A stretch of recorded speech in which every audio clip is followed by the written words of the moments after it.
Hi friends, இன்றைக்கி நம்ம இந்த வீடியோவில் திவ்யா, பவித்ரா அவங்களோட லவ் ஸ்டோரியில் அடுத்து என்ன நடந்துச்சு அப்படிங்கிறத இன்றைக்கி நம்ம இந்த வீடியோவில் பார்க்கலாமா? நான் லாஸ்ட் அன்றைக்கி ஒரு கொஸ்டின் கேட்டிருந்தேன் தெரியுமா? உங்களோட ஸ்கூல் டேஸில் நீங்கள் பண்ண சேட்டைகள் என்ன அப்படின்னு சொல்லி கேட்டிருந்தேன். நிறைய பேர் கமெண்ட்டுமே பண்ணியிருந்தீங்க. அது எல்லாமே ரீட் பண்ணேன். எனக்குமே ஹாப்பியாக இருந்துச்சு. நீங்கள் பண்ண சேட்டையை நானுமே தெரிஞ்சுக்கிட்டேன். ஸோ அதில் கூட ஒரு சிஸ்டர்லாம் சொல்லியிருந்தாங்க, ஒருத்தங்களோட லவ்வுக்கு நான் சப்போர்ட் பண்ணிவிட்டு நான் அடி வாங்கின அனுபவம்லாம் இருக்குதுன்னு சொல்லிட்டு. இது எல்லாமே நினச்சி பார்க்கும்போது காமெடியாக இருக்குல்ல. ஸ்கூல் டேஸ்னாலே அப்படி ஒரு கோல்டன் டேஸு, ஒரு பெஸ்ட் என்ன சொல்கிறது, சொல்லிக்கிட்டே இருக்கலாம் ஸ்கூல் லைஃப்பை பற்றி. சரி வேணாம், நம்ம கதைக்குள்ளே வருவோம். இப்போ நாங்கள் 9th ஸ்டாண்டர்டை முடிச்சுட்டு 10th ஸ்டாண்டர்டுக்குமே வந்தோம். 10th ஸ்டாண்டர்டு ஃபஸ்ட்டு டே ஸ்கூலுக்கு வந்தோம். வந்து பார்க்கும்போது ஒரு அதிர்ச்சி தான். ஏன்னா 10th பப்ளிக் எக்ஸாம் அப்படின்னு சொல்லிட்டு இன்னுமே நிறைய பசங்க ஃப்ரெண்ட்ஸு வேறு ஸ்கூலுக்கு ஜாயின் பண்ணிட்டாங்க, வேறு ஸ்கூலில் போயிட்டு சேர்ந்துட்டாங்க. இன்னும் ஒரு சில பேர் என்னோடய கிளாஸ்லேயுமே ஜாயின் பண்ணிடுறாங்க. அப்போ தான் கரெக்டாக ப்ரேயருக்கான பெல்லுமே அடிச்சுது. ஸோ எல்லாருமே கிளம்பி போனாங்க, நாங்களுமே போனோம். ஆனால் ப்ரேயர் அட்டன் பண்ணுறதுக்காகலாம் இல்லை. ப்ரேயரை நாங்கள் முக்கால்வாசி நாள் அட்டன் பண்ணவே மாட்டோம். கட்டு தான் அடிச்சிருக்கோம் இது வரைக்கும். ப்ரேயர்னா அது எங்கே நடக்கும்? ஸ்கூல் கிரவுண்டு, நல்ல உச்சி வெயிலில் 9 மணிக்கு யாரால் நிற்க முடியும் அந்த வெயிலில்? அதுவும் இன்றைக்கி ஸ்கூலு ஃபஸ்ட்டு டே வேறு. ஸோ ஹெச்எம்லேருந்து எல்லாருமே ஒரு அட்வைஸை பண்ணுவாங்க. 1 hour இருக்கும். அந்த வெயிலில் எப்படி நிற்கிறதுன்னு சொல்லிட்டு நாங்கள் அன்றைக்கி ப்ரேயருக்குமே போகல. தனியாக ஒரு இடத்துல நின்று எல்லாருமே பேசிக்கிட்டு இருந்தோம். அப்போ அந்த இடத்துக்கு கரெக்டாக ஹெச்எம் வந்துட்டாங்க. இது வரைக்கும் எவ்வளோ ப்ரேயரை கட்டடிச்சிருக்கோம், ஆனால் ஒரு நாள் மாட்டிக்கல. ஆனால் இன்றைக்கி மாட்டிக்கிட்டோம். அவரை பார்த்த உடனே எங்களுக்கு என்ன பண்ணுறதுனே தெரியலை. அத்தனை பேருக்கும் அப்படி ஒரு பயம். உடனே ஹெச்எம் வந்து கேட்டாங்க, அங்கே ப்ரேயர் போயிட்டுருக்கு, இங்கே நீங்கள் என்ன பண்ணிகிட்ருக்கிறீங்க அப்படின்னு கேட்டாங்க. நாங்களும் சொன்னோம், இல்லை சார் ப்ரேயருக்கு தான் நாங்களுமே கிளம்பிகிட்ருக்கோம் அப்படின்னு சொன்னோம். எது ப்ரேயருக்கா? இப்போ கிளம்பி நீங்கள் எப்போ போவீங்க அப்படின்னு அவருமே கேட்டார். எங்களுக்கு என்ன பதில் சொல்ல அப்படின்னு தெரியலை. பயம் ஒரு பக்கம். நாங்கள் எல்லாருமே என்ன பண்ண, இப்படி மாட்டிக்கிட்டோமே அப்படின்னு சொல்லிட்டு ஒருத்தர் அப்படி அது அந்த திருட்டு மொழி இருக்கும்ல, அந்த மொழியோட அப்படியே பார்த்துக்கிட்டே இருந்தோம். எதுவுமே பேசலை. அதுக்கப்புறம் அந்த ஹெச்எம் சாரே 50 தோப்புக்கரணம் போடுங்க, இதுதான் உங்களுக்கு பனிஷ்மெண்ட்டுன்னு சொல்லிட்டு அவர் அங்கேருந்து கிளம்பிட்டார். நாங்கள் என்னடா இது, பனிஷ்மெண்ட் கொடுத்துட்டு அவர் போயிட்டாரே, இனி நம்ம எதுக்கு அதெல்லாம் பண்ணிக்கிட்டு அப்படின்னு சொல்லிட்டு நாங்களுமே அங்கேருந்து கிளம்பிட்டோம். அப்போ போகும்போது பேசிக்கிட்டே போனோம், என்னடா இது ஃபஸ்ட்டு நாளே பனிஷ்மெண்ட் வாங்கிட்டோமே, இந்த வருஷம் எப்படி போக போதோ தெரியலையேன்னு சொல்லிட்டு எல்லாரும் அப்படி புலம்பிக்கிட்டே போனோம். அப்போ பவிதான், அதெல்லாம் விடுங்கப்பா, பார்த்துக்கலாம், ஒன்றும் பிரச்சனை இல்லை, என்ன ஆக போது பார்த்துக்கலாம் அப்படின்னு சொல்லிட்டு எங்கள் எல்லாருக்குமே தைரியம் கொடுத்துட்டு நாங்கள் எல்லாருமே கிளாஸ் ரூமுக்கு போனோம். பவி ஃபஸ்ட்டு பெஞ்சில் போயிட்டு இருந்தா. நான் யோசித்தேன் என்ன பண்ணலாம், பவி பக்கத்தில் இருக்கணும் அப்படிங்கிறது எனக்கு ஒரு பெரிய ஆசை. இது வரைக்கும் இருந்ததில்லை. ஸோ இந்த வருஷமாட்டு அவள் பக்கத்தில், அவள் கூட இருக்கணும் அப்படின்ட்டு நானுமே ஆசைப்பட்டு ஒரு சின்ன தயக்கத்தில் நின்றுட்டு இருந்தேன், யோசிச்சுட்டு இருந்தேன். பக்கத்தில் இருக்கலாமா அப்படிங்கிற என்ன நினப்பாலோ தெரியலையேன்னு சொல்லிட்டு நான் யோசிச்சுட்டு இருக்கும்போது, அப்போ இன்னொரு பொண்ணு, என்னோடய கிளாஸுக்கு புதுசாக ஒரு பொண்ணு கொஞ்சம் கூட யோசிக்காமல் பவி பக்கத்தில் போயிட்டு உட்காந்துட்டாங்க. அதை பார்த்ததும் எனக்கு பயங்கர கோவம்.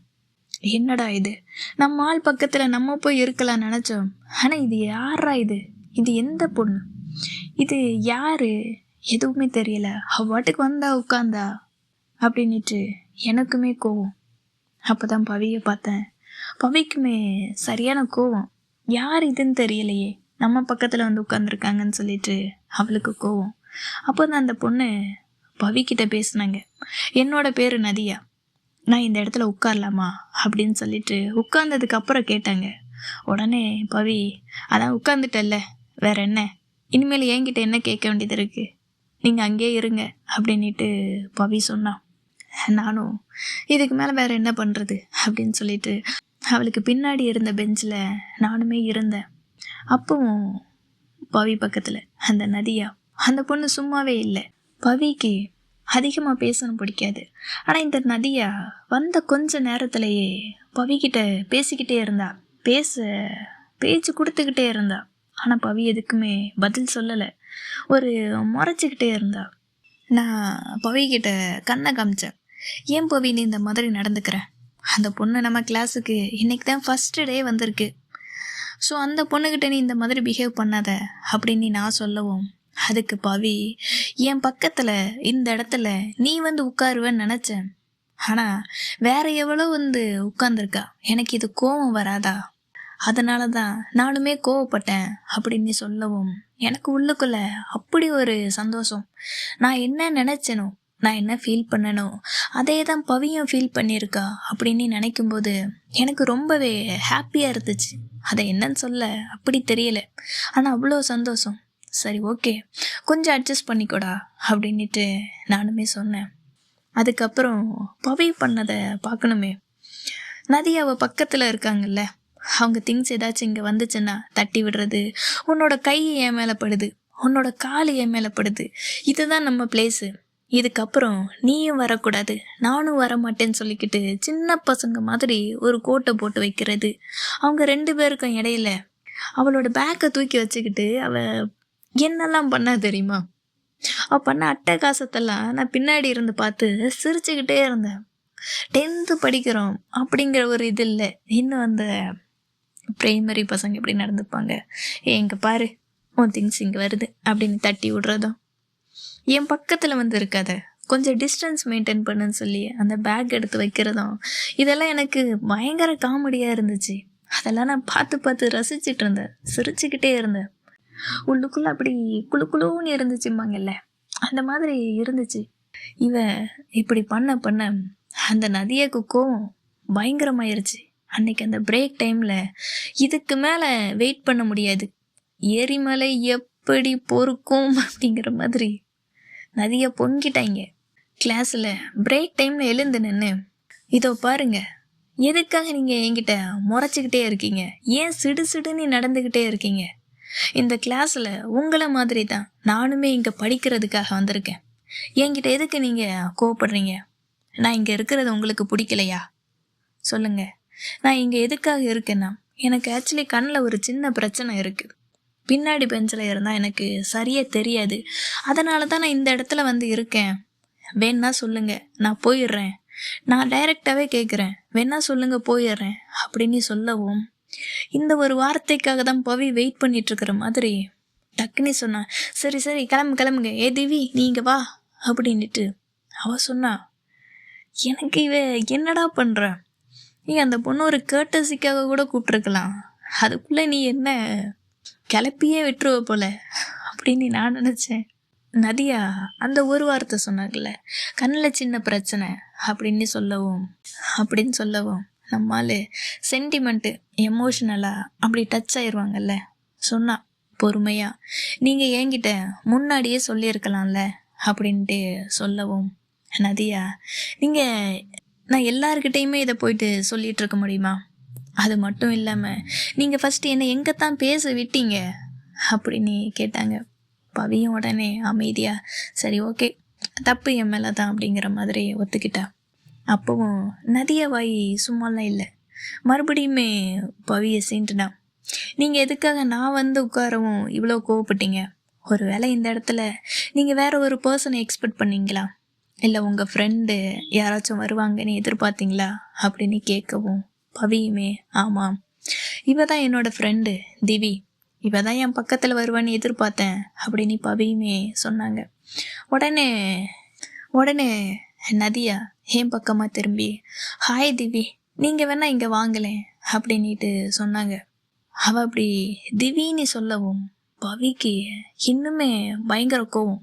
மறுபடியும் அவள் பேர் திவ்யா, நான் மட்டும்தான் அவளை திவின்னு கூப்பிடுவேன் சரியா அப்படின்னு சொல்லவும், நதியா அதுக்கு ஏன் திவிங்கிற பேர் நல்லா தானே இருக்குது, ரொம்ப ஷார்ட்டாக க்யூட்டாக இருக்கே, அப்படியே சொல்லலாமே அப்படின்னு சொல்லவும், பவிக்கு மறுபடி கோவம்.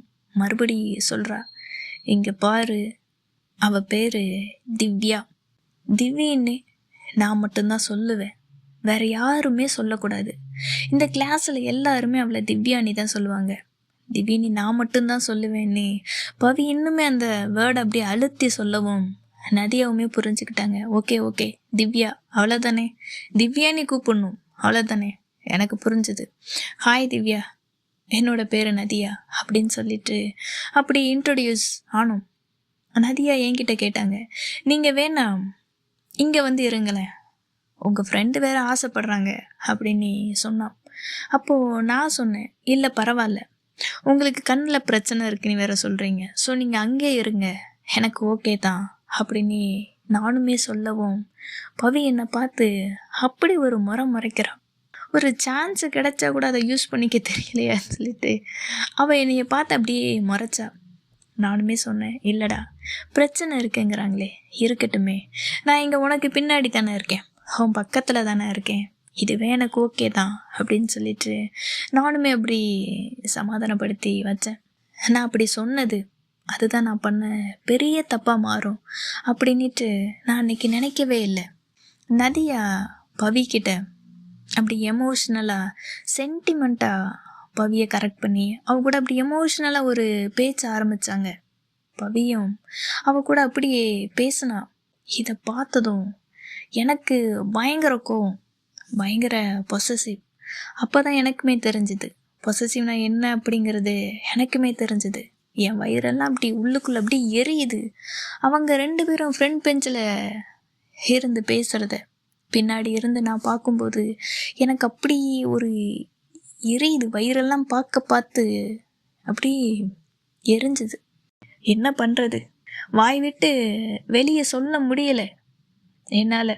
அதுக்கப்புறம் ஸ்கூலுமே முடிஞ்சதும் நானும் பவியும் 2 பேருமே நடந்து வீட்டுக்கு போயிட்டு இருந்தோம்.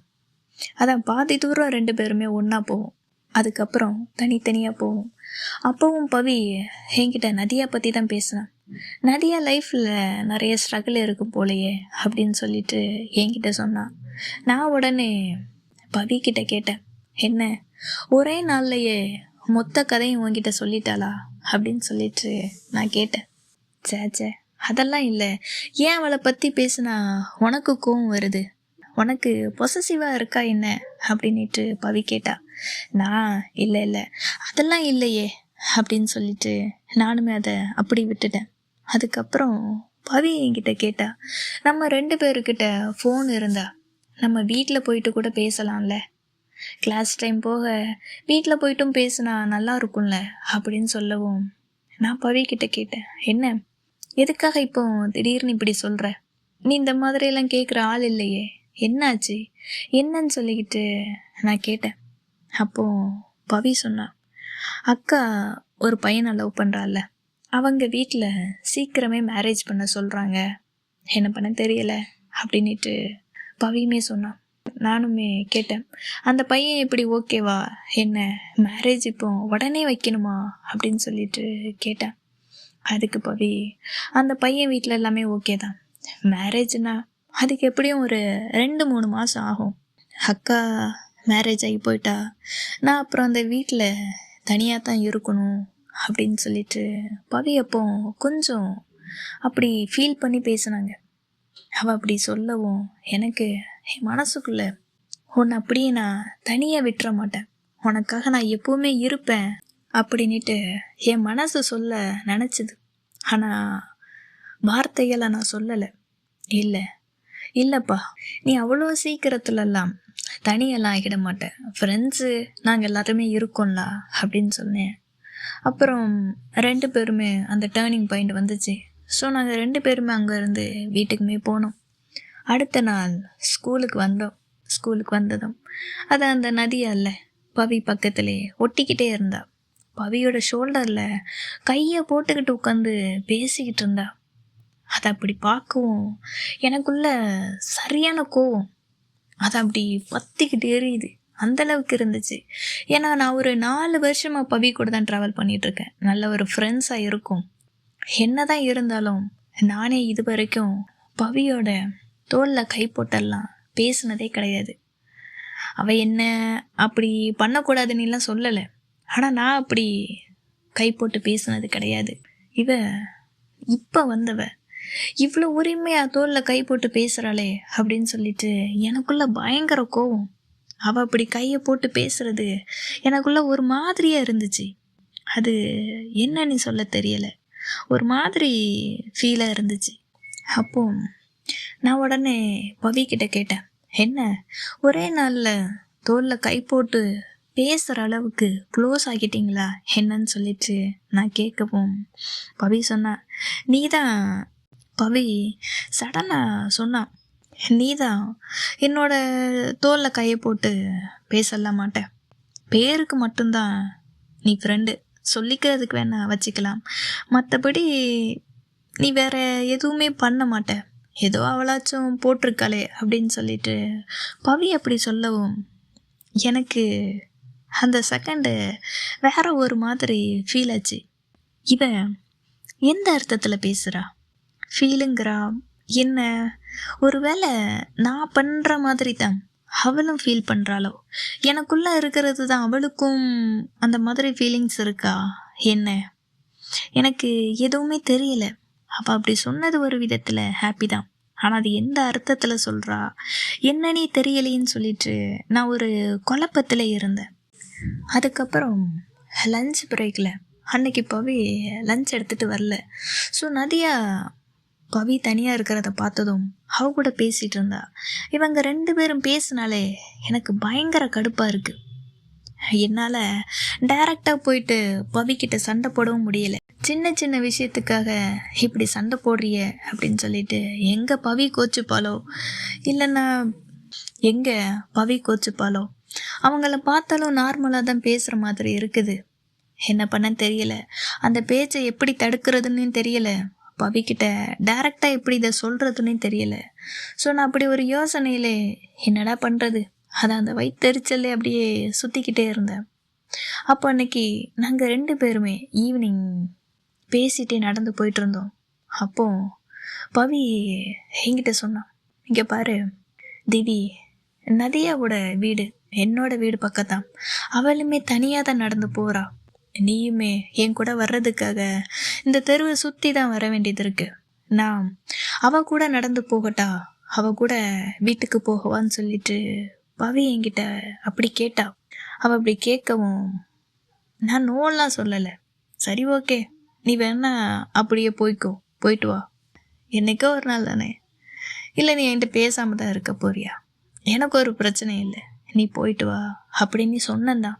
என்னோடய வாய் தான் அப்படி சொல்லிச்சு, ஆனால் மனசு இல்லை வேணாம் போகாத அப்படின்னு தான் சொல்லிச்சு. நான் அப்படி சொல்லவும் பவி உடனே நதியை கூட போயிட்டா. நான் அந்த ரோட்டில் தனியாக போயிட்டுருந்தேன், யாருமே இல்லாத ரோட்டில் நான் மட்டும் தனியாக போகவும் நான் அந்த செகண்டு ரொம்பவே லோன்லியாக ஃபீல் பண்ண ஆரம்பித்தேன். என்னோட கண் எல்லாமே அப்படி கலங்கிருச்சு. எப்பவும் பவி கூட கையை பிடிச்சிக்கிட்டே பேசிக்கிட்டே நடந்து போனேன்னா இன்னைக்கு அந்த ரோட்டில் தனியாக நடந்து போகிறது எனக்கு இன்னுமே கஷ்டமாக இருந்துச்சு. ஆனால் எதையுமே வெளிக்காட்டிக்கல. அதுக்கப்புறம் இது அப்படியே கண்டினியூ ஆக ஆரம்பிச்சது. நானும் 1 நாள் தானே 2 நாள் தானே அப்படின்னு சொல்லிட்டு நான் ஒவ்வொரு விஷயத்தையும் விட அது இன்னுமே எனக்கு அதிகமான வலியை கொடுக்க ஆரம்பிச்சது. அந்த நதியா எப்போவுமே பவி கூடையே சுற்ற ஆரம்பித்தா.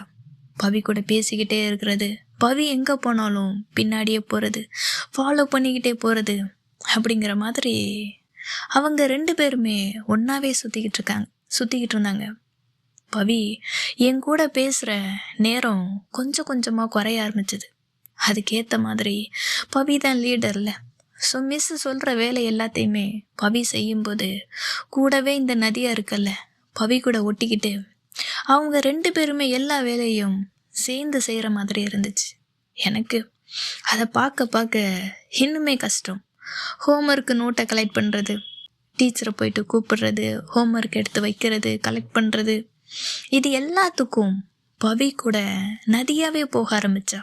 நாங்கள் 2 பேரும் பேசுகிற டைம் குறைஞ்சி அவங்க 2 பேரும் டைம் ஸ்பெண்ட் பண்ணுற நேரம் அதிகமாகிக்கிட்டே இருந்துச்சு. இது எல்லாமே எனக்குள்ள கோபம் ஒரு ஓரமாக இருந்துக்கிட்டே இருந்துச்சு. அது என்னைக்கு வெடிக்க போகுதோ அப்படிங்கிற ஒரு பயமும் எனக்குள்ளே இருந்துச்சு. என்னதான் நார்மலாக பேசினாலும் நமக்கு பிடிச்சவங்க இன்னொருத்தர்கிட்ட பேசுறது, அவங்க கூட டைம் ஸ்பெண்ட் பண்ணுறது பார்க்க பார்க்க அவ்வளோ வருத்தமாக இருந்துச்சு, அவ்வளோ கஷ்டமாக இருந்துச்சு. ஒரு ஸ்டேஜுக்கு மேலே என்னோடய ஃப்ரெண்ட்ஸ் எல்லாருமே சொல்ல ஆரம்பித்தாங்க, என்ன திவ்யா போயிட்டு அந்த இடத்துக்கு நதியா வந்துட்டாளா அப்படின்னு சொல்லவும், அந்த வார்த்தையை நான் கேட்கும்போது எனக்குள்ளே இன்னுமே அது ரொம்ப பெரிய கஷ்டமாயிருச்சு. நம்ம இருந்த இடத்துல இன்னொரு பொண்ணா, இன்னொருத்தியா அப்படின்ட்டு என் மனசு நான் யோசிக்க ஆரம்பித்தேன். என்னால் கண்ட்ரோல் பண்ண முடியலை. என்னால் ஒரு கட்டத்துக்கு மேலே அதெல்லாம் பார்த்துக்கிட்டு இருக்க முடியலை. 2 பேருமே ஒன்றா சேர்ந்து எல்லா வேலையும் செய்கிறது, நிறைய டைம் ஸ்பெண்ட் பண்ணுறது. இந்த நதியா வேணும்னே வலிஞ்சுக்கிட்டே பவிக்கிட்ட பேசுறது, அது எதையுமே என்னால் பார்த்துக்கிட்டு சும்மாவே இருக்க முடியல, அக்செப்ட் பண்ணிக்கவே முடியலை. ஃப்ரெண்ட்ஸு அவங்க சொன்ன இந்த வார்த்தை இன்னுமே என்னை ரொம்பவே இன்னுமே எனக்கு கோவத்தை ஏற்படுத்துச்சு. எப்பண்டா கொட்டலாம் அப்படின்னு சொல்லிட்டு நான் ரெடியாக இருந்த நேரம், அன்னைக்கு லஞ்ச் பிரேக்கில் நதியாவும் பவியும் பேசிகிட்டு இருந்தாங்க. கேஷுவலாக தான் பேசிகிட்டு இருந்தாங்க. எனக்குள்ளே இருந்த அந்த கோபம், அந்த வெறி எல்லாமே அப்போ தான் வெளியில் வந்துச்சு. நான் நேராக பவிக்கிட்ட போனேன். இங்கே பாரு பவி, உனக்கு என்னை பிடிக்கலண்ணா நீ டைரெக்டாக என்கிட்ட சொல்லு. இந்த மாதிரி நீ என்னை அவாய்ட் பண்ணாத, எதுவாக இருந்தாலும் நீ என்கிட்ட சொல்லுன்னு சொல்லிட்டு நான் பவிக்கிட்ட தான் பேசினேன். ஆனால் பவி ஒரு வார்த்தை கூட திருப்பி பேசலை. ஆனால் இந்த பக்கத்தில் இருந்த நதியா, இது இருக்கே, நீ எதுக்காக இப்போ இந்த மாதிரி பேசுகிற, நீ எதுக்காக இப்போ இங்கே வந்து கத்துற, ஏன் சண்டை போடுற, நாங்கள் நார்மலாக தானே பேசிகிட்டு இருக்கோம். நீ சண்டை போடுறத பார்த்தா ஏதோ உன் லவ்வரை நான் உன்கிட்ட இருந்து பிரித்து கூப்பிட்டுட்டு வந்த மாதிரி நீ பேசிகிட்டு இருக்கையே, நீ எதுக்கு இந்த மாதிரி இப்போ கத்துற, சண்டை போடுற அப்படின்னு சொல்லிட்டு நதியா அந்த இடத்துல லவ் அப்படிங்கிற ஒரு வேர்டை யூஸ் பண்ணான். உடனே பவி கதறிச்சு, என்னது லவ்வா அப்படின்னு சொல்லிட்டு பவி கேட்கவும் நதியா சொன்னா, ஆமாம், அவன் அந்த மாதிரி தான் வந்து சண்டை போடுறான். நார்மலாக ஃப்ரெண்ட்ஸு கையை பிடிச்சிக்கிறது, தோலில் கை போடுறது, இந்த மாதிரி பேசிக்கிறது இல்லையா, இது எல்லாமே ஒரு கேஷுவல் தானே. ஆனால் இதுக்கு எதுக்கு திவ்யா இந்த அளவுக்கு வந்து கத்துறா, சண்டை போடுறா, இதில் எதுவுமே இல்லையே அப்படின்னு நதியா சொல்லவும் எனக்கு தோணுச்சு, நம்ம இந்த மாதிரி சண்டை போட்டிருக்க கூடாதோ. இது வெறும் ஃப்ரெண்ட்ஷிப் மட்டும் கிடையாது. பவிக்கிட்ட யார் யாரோ பேசுகிறாங்க, ஒரு கேங் இருக்குது, அவங்க யாருக்கிட்டையுமே வராத கோவம் ஏன் நதியா கிட்ட பேசும்போது மட்டும் ஏன் அவ்வளோ கோவம் வருது, நான் ஏன் அவ்வளோ கோவப்படுறேன், எனக்கு என்னதான் ஆச்சு, எனக்குள்ளே என்ன நடக்குது, அப்போ இது ஃப்ரெண்ட்ஷிப் இல்லையா, அதையும் தாண்டி ஒருவேளை நதியா சொன்ன மாதிரி லவ்வாக இருக்குமோ, இது என்ன மாதிரியான உறவுன்னு சொல்லிட்டு எனக்குமே ஒரு கன்ஃபியூஸ் தான். இந்த சண்டையை இது எல்லாத்தையும் வேடிக்கை பார்த்துட்டு இருந்தேன் என்னோடய ஃப்ரெண்ட்ஸு, அவங்க கேங்கு, அவங்க ஒன்று சொன்னாங்க, அப்போ நாங்களுமே பவி கூட தான் பேசுகிறோம், விளையாடுறோம், அப்போ எங்களை பார்த்தாலும் உனக்கு இதே மாதிரி கோவம் இருக்குமா, அப்போ நீ அதையும் பார்த்து பொறாமப்பட்டு கோவத்தில் தான் இருக்கியா, எங்கள் மேலேயுமே கோவப்பட்டியான்னு சொல்லிட்டு அவங்க ஒரு பக்கம் கேட்க, நீங்கள் வேற ஏன் புரியாமல் பேசுகிறீங்க, எனக்கு அதெல்லாம் கிடையாது, எனக்கு உங்கள் கூட பேசுகிறது விளையாடுறது, நீங்கள் எல்லாருமே என்னோட வீட்டுக்கு வந்திருக்கீங்க, ஒரு நல்ல ஒரு ஃப்ரெண்ட்ஸு, உங்கள் மேலெல்லாம் எனக்கு எந்த ஒரு கோவமும் கிடையாது, பவி உங்கள் கூட டைம் ஸ்பெண்ட் பண்ணுறது எனக்கு கோவப்பட்டதே கிடையாது அப்படின்னு சொன்னேன். எனக்கு அதெல்லாம் எதுவுமே தோணுனதே இல்லை அப்படின்ட்டு சொன்னேன். அப்போ ஏன் அவளை பார்த்தா மட்டும் உனக்கு ஏன் அதெல்லாம் தோணுது அப்படின்னு கேட்கவும், அது எனக்குமே தெரியலை, நான் என்ன சொல்கிறது, ஏன் அப்படி சண்டை போட்டேன்னு எனக்கே தெரியலை அப்படின்ட்டு சொன்னேன். அப்போ ஒரு ஃப்ரெண்டு உடனே, அப்போ உனக்கு ஒரு வேளை பவியை பிடிச்சிருக்கா என்ன, ஃப்ரெண்டையும் தாண்டி ஏதோ ஒரு விஷயம் உனக்கு பிடிச்சிருக்கா அப்படின்ட்டு கேட்கவும், அதுக்கு இன்னொரு ஃப்ரெண்டு, அதான் சொல்கிறாங்களே அஃபெக்ஷனு, அட்ராக்ஷனு, இது எல்லாமே கூட இருக்கும், இல்லைன்னா பவிக்கு யாருமே இல்லை, ஸோ உனக்கு பவி மேலே ஒரு எக்ஸ்ட்ரா கேரு அப்படின்னு கூட சொல்லலாம்ல, ஒரு வேளை அப்படி இருக்குமோ, அவன் மேலே நீ இன்னும் அதிகமாக கேர் பண்ணுறியோ அப்படின்ட்டு அவங்க சொல்ல, எனக்குள்ளே இருக்கிற ஃபீலிங்ஸை அவங்க இதுவா அதுவான்னு சொல்லிட்டு அவங்க குழப்புறது மட்டும் இல்லாமல் என்னையுமே சேர்த்து குழப்பி விட்டாங்க. நான் அவங்க பேச்செல்லாம் கேட்டு நானே இது என்னடா ஒரு ரிலேஷன்ஷிப்பு, ஏன் நம்ம கோவப்பட்டோம், என்ன நடக்குது அப்படின்ட்டு நான் பயங்கரமாக குழம்பி போயிட்டேன். அன்னைக்கு என்னை நல்லா குழப்பி விட்டாங்க அப்படின்னு தான் சொல்லணும். எதையோ ஒன்று மண்டைக்குள்ளே போட்டு விட்டு நீ இப்படி யோசிச்சுக்கிட்டே இருன்னு சொல்லிட்டு அப்படியே அனுப்பி விட்டாங்க. நானும் யோசிக்கிறேன் அதுக்கான பதிலை மட்டும் கண்டுபிடிக்க முடியலை. திவ்யா யோசிக்கட்டும், ஓகேவா? இன்னைக்கு இந்த ஸ்டோரியை நான் இதோட முடிச்சுக்கிறேன். இதுக்கப்புறம் என்ன நடந்துச்சு அப்படிங்கிறத நம்ம அடுத்த எபிசோடில் பார்க்கலாம், ஓகேவா? இப்போ நான் கிளம்புறேன். தேங்க்யூ.